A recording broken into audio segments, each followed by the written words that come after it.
Good news mga brothers on the wheel dahil ngayong bare months ay nilabas na nga rin na Skygo ang hinihintay nating cruiser bike. Yan nga ang Magnus 200.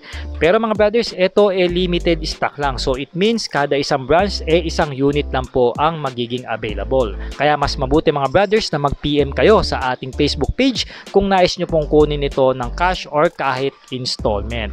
Para sa mga wala pang idea mga brothers on the wheels, ang motor na ito merong 198cc. Single cylinder, single overhead cam na dalawa po yung kanyang valvula. Syempre pa, naka-fuel injected na rin ito with a 6-speed manual transmission na kaya mag-generate ng 17.2 horsepower and 16.5 Newton meter of torque. At meron itong 14 liters fuel tank capacity at merong average fuel consumption na 45.5 km per liter. Pagdating sa kanyang riding ergonomics, tumataas lang po ang seat height nito ng 710 mm at meron siyang bigat na 160 kg. Upright po ang riding position natin dito mga brothers dahil isa po itong cruiser bike. At syempre pa, naka-digital and analog ang kanyang meter panel at naka-LED naman ang kanyang mga ilaw.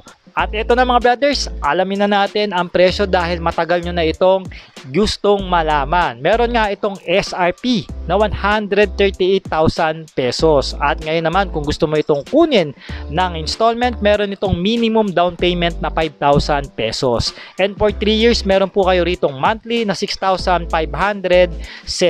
At syempre yung rebate nila is 200 pesos. Muli mga brothers, mag-PM lang po kayo sa ating Facebook page kung interested po kayo maglabas nitong Magnus 200 ng Skygo. At sa wakas, nilabas na rin po nila. Especially yung mga gusto pong mag-cash dyan at kahit installment, pwede po natin kayong matulungan. Once again, ako po si Sort Moto, ang inyong ahente pagdating sa motorsiklo.